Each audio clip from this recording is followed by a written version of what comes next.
Drop it.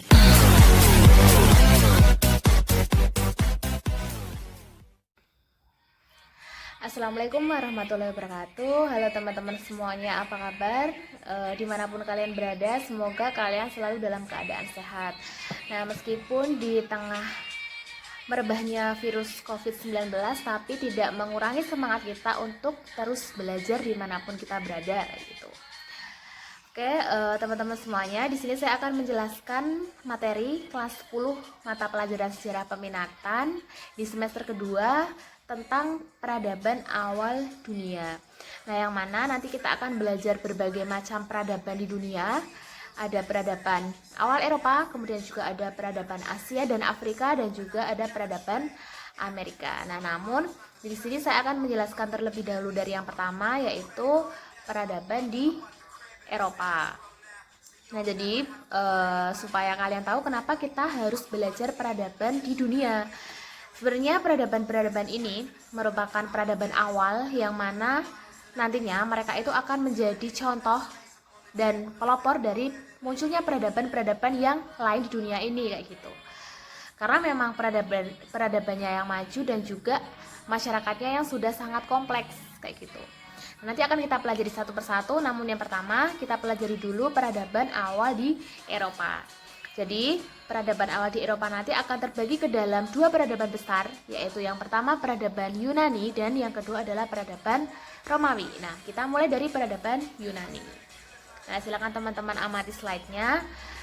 Peradaban Yunani di Eropa itu kita bisa melihat peta terlebih dahulu bagaimana persebaran peradaban yang ada di dunia. Nah, bisa teman-teman lihat di sini ada beberapa daerah yang mungkin teman-teman pernah mendengar sebelumnya. Ada Laut Aegea, kemudian Peloponnesus, Sparta, Olimpia, lalu juga ada Athena, lalu ada Macedonia. Nah, itu merupakan daerah-daerah yang menjadi pusat munculnya peradaban di kawasan Asia, kayak gitu. Yang pertama ada peradaban Yunani. Nah, peradaban Yunani itu bermula ketika ribuan pendatang dari Jerman, itu yang disebut dengan bangsa Hellas atau Helena, itu melakukan perjalanan yang mana itu menempati sebuah tempat yang pada akhirnya tempat itu bernama Yunani. Nah, jadi orang-orang Hellas atau Helena ini yang menjadi pelopor awal berdirinya peradaban di Yunani, kayak gitu. Nah, lalu peradaban ini tergolong ke dalam tiga bangsa, yaitu suku Doria, suku Ionia, dan juga suku Aeolia. Nah, perlu teman-teman tahu yang mana dulu ketika mungkin kita masih dalam bentuk kerajaan, nah mereka itu sudah mengenal yang namanya polis. Nah, jadi polis itu bukan polisi ya teman-teman, tapi polis itu merupakan nama lain dari negara kota. Jadi orang-orang Yunani itu menyebut daerah mereka itu sebagai polis. Jadi nih kalau misalnya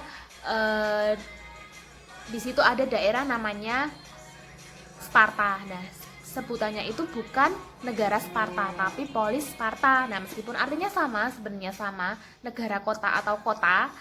Nah, tapi penyebutannya itu di sana lebih sering dengan sebutan polis. Jadi misalnya kalau di Jogja nih, kota Yogyakarta. Nah, di sana mungkin bisa jadi polis Yogyakarta. Nah, itu kayak gitu.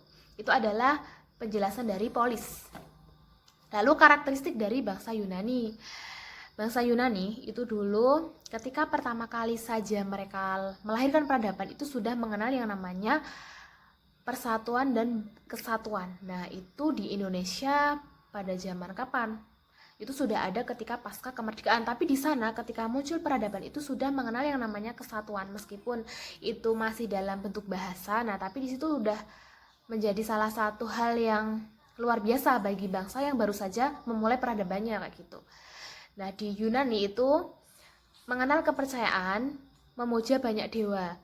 Jadi kepercayaan ini disebut juga dengan politeisme, yang artinya percaya terhadap banyak dewa. Tuhan mereka itu nggak hanya satu tapi banyak, kayak gitu. Nah, Tuhan yang tertinggi itu disebut sebagai dewa Zeus, yang mana di samping Zeus itu masih ada dewa-dewa yang lain, kayak gitu.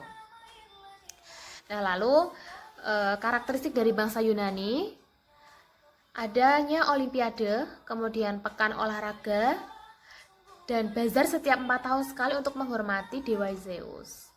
Nah, jadi bisa teman-teman bayangkan ketika mereka lahir saja sudah mengenal yang namanya olimpiade, di mana olimpiade ini merupakan pekan olahraga. Jadi olahraga-olahraga yang ada di Yunani itu berkumpul menjadi satu, di mana mereka membentuk kompetisi sebagai penghormatan kepada dewa Zeus. Nah, mungkin kalau di Indonesia sendiri olimpiade itu kan diadakan untuk mencari bakat terbaik nih dari putra bangsa, putra-putri bangsa. Tapi kalau di sana itu sebagai perwujudan untuk menyembah dewa Zeus kayak gitu.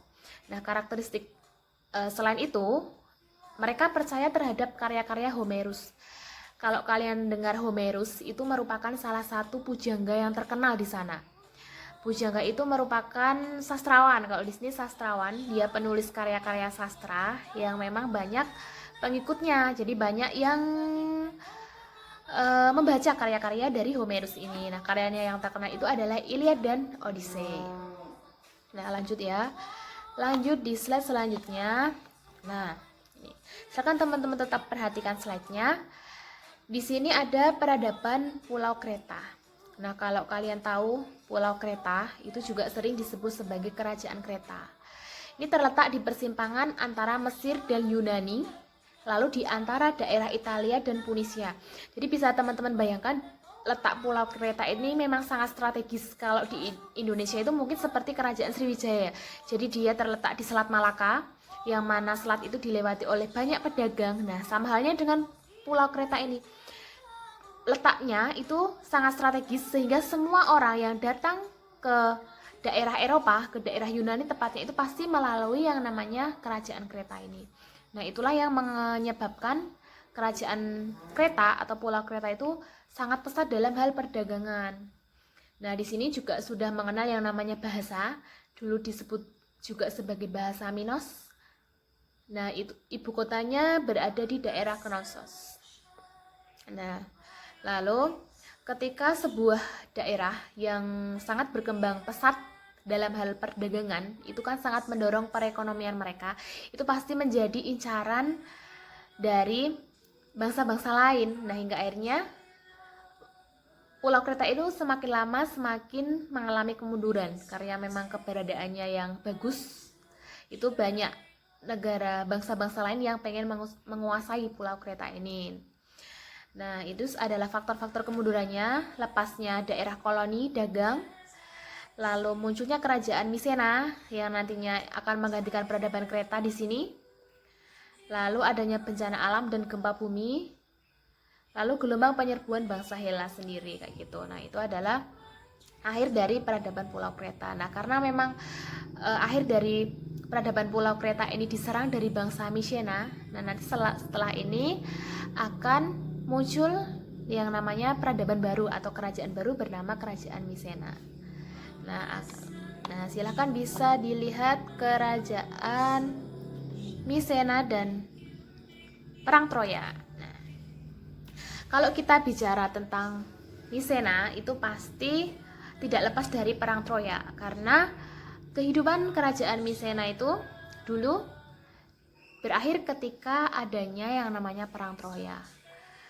Di sini dijelaskan bahwa setelah kehancuran Kreta, pusat perdagangan berpindah ke Mycena dengan pusat dagang di Troya. Jadi ketika Pulau Kreta itu sudah hilang, sudah mundur, lalu kehidupan kerajaan Kreta itu diganti oleh bangsa Mycena. Nah, di sini dengan pusat perdagangan di Troya. Nah, apa itu Perang Troya? Perlu teman-teman tahu bahwa Perang Troya itu merupakan salah satu peperangan antara bangsa Yunani dengan bangsa Troya. Nah, itu karena apa? Karena perang ini mengisahkan penculikan Putri Helena, yaitu merupakan permaisuri dari Menelaus, itu diculik oleh Pangeran Paris dari Troya. Jadi Putri Helena itu merupakan salah satu putri berasal dari Yunani. Nah, waktu itu diculik oleh Pangeran Paris dari Troya. Untuk menyelamatkan Putri Helena, atau permaisuri dari Menelaus itu, orang-orang Yunani berusaha untuk menguasai Troya kembali kayak gitu. Nah, hingga akhirnya seperti yang teman-teman lihat pada gambar bahwa di situ di tengah-tengah itu ada sebuah kuda ya.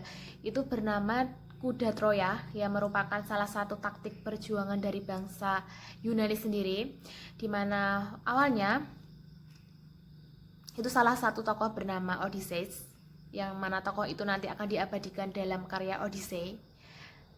Itu memiliki sebuah ide, yang mana ide itu merupakan perwujudan dari kekalahan dari bangsa Yunani sendiri. Jadi mereka itu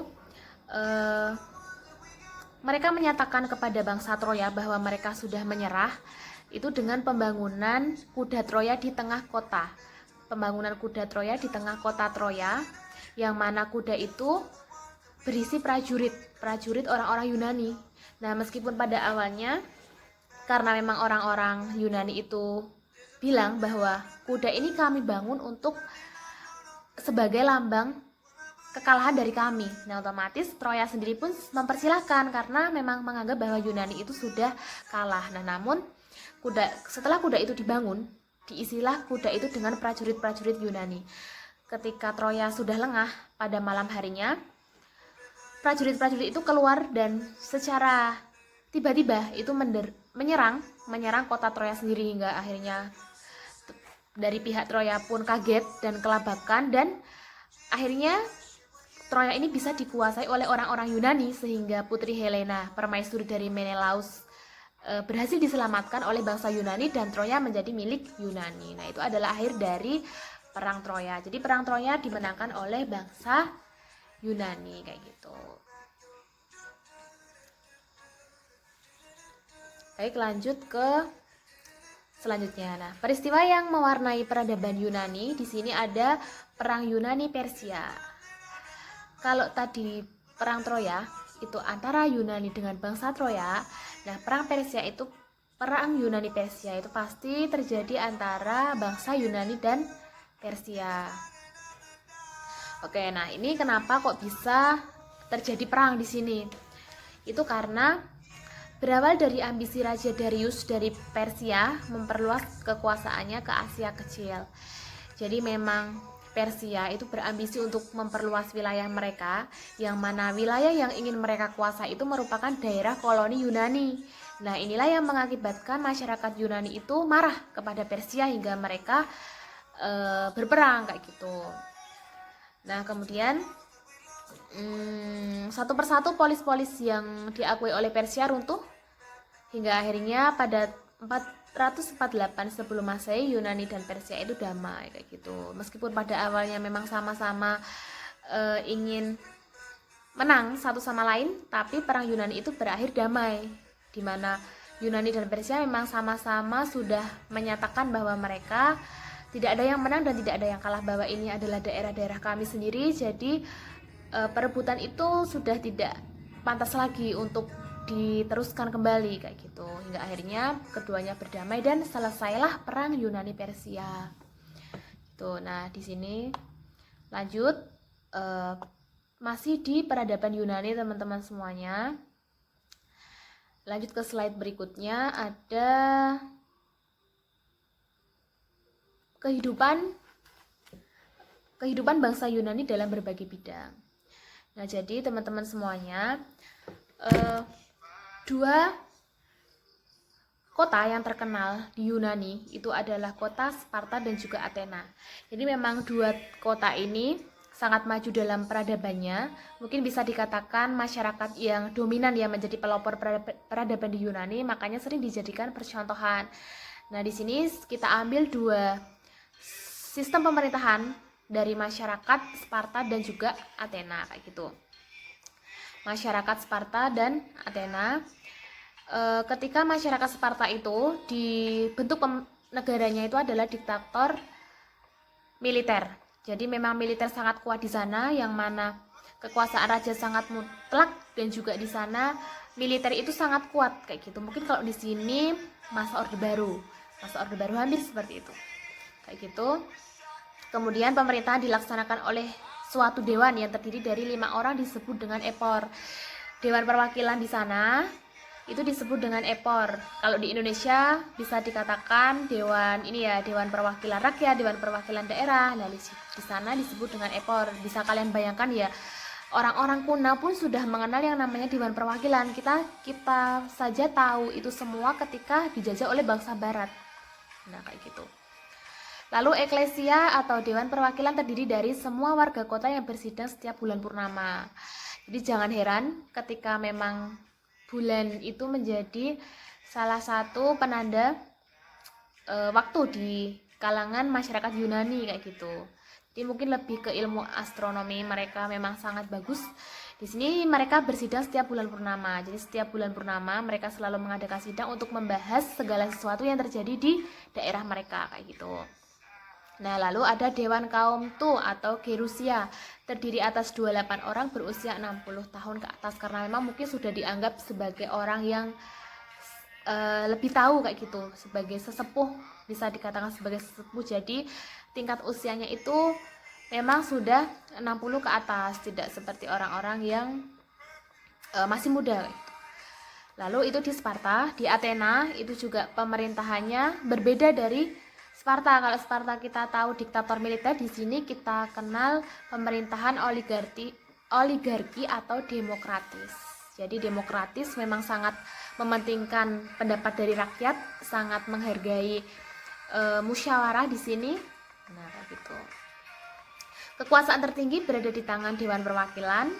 Pemerintahan tertinggi ada di Arkon. Jadi nama pemerintahan tertinggi di sana adalah Arkon. Lalu ada baul badan yang mirip parlemen yang harus sidang 4 kali dalam sebulan. Nah, itu merupakan sistem pemerintahan dari Sparta dan Athena. Di sini mungkin teman-teman sudah bisa membayangkan ya bagaimana masyarakat yang baru saja muncul di peradaban sana itu sudah mengenal yang namanya kehidupan politik yang bahkan sudah sangat terstruktur kayak gitu. Nah, itu lalu lanjut ke seni sastra dan seni bangunan. Tidak kalah dari sistem pemerintahan, di sana pun seni sastra juga sangat berkembang pesat. Di sana ada kesusastraan Yunani, itu bersumber dari kisah-kisah kepahlawanan dalam medan pertempuran, di mana kisah-kisah kepahlawanan itu ditulis oleh Homerus yang merupakan salah satu pujangga yang terkenal di sana, bahkan sangat dipercaya oleh masyarakat. Itu mengeluarkan banyak sekali karya sastra. Nah, contohnya itu ada epos atau cerita kepahlawanan, ada Iliad yang mengisahkan perang Troya, dan juga Odyssey yang mengisahkan tentang pengembaraan Odysseus. Nah, jadi Odysseus itu adalah salah satu tokoh yang mencetuskan teknik kuda Troya tadi, teman-teman. Nah, gitu. Lalu seni bangunan dan seni teater pun juga sudah ada di sana. Jadi di sini banyak sekali bangunan megah berupa benteng dan kuil di Yunani. Jadi kuil merupakan salah satu tempat ibadah mereka, merupakan bangunan suci di Yunani. Nah, lalu teater dalam bentuk pementasan drama di panggung terbuka. Jadi di sana juga sudah mengenal yang namanya teater yang selalu dipentaskan dan ditonton menjadi salah satu hiburan masyarakat di Yunani kayak gitu. Itu. Lalu ini adalah bidang filsafat dan ilmu pengetahuan teknologi. Jadi ini yang sangat penting, teman-teman. Jadi apa yang kita pelajari di sini, yang sampai sekarang kita pelajari pun ternyata muncul dari Yunani. Ada beberapa ilmuwan yang ditemukan dan teori-teorinya yang terkenal sampai sekarang. Itu yang pertama ada Herodotus. Nah, bapak sejarah, dia mengungkapkan sejarah pertama kali, yang mana ilmu sejarah itu muncul pertama kali dari orang Yunani sendiri bernama Herodotus kayak gitu. Lalu ada Thucydides. Nah, Thucydides itu merupakan pelopor penulisan sejarah modern sama dengan Herodotus, hanya saja Herodotus yang menjadi pelopor pertama adanya ilmu sejarah. Lalu ada Archimedes, itu ahli ilmu alam. Kemudian ada Homerus, itu ahli sastra kuno. Lalu ada Thales, itu ahli matematika dan astronomi. Jadi ilmu matematika yang bahkan sampai sekarang kita pelajari pun itu datang dari Yunani.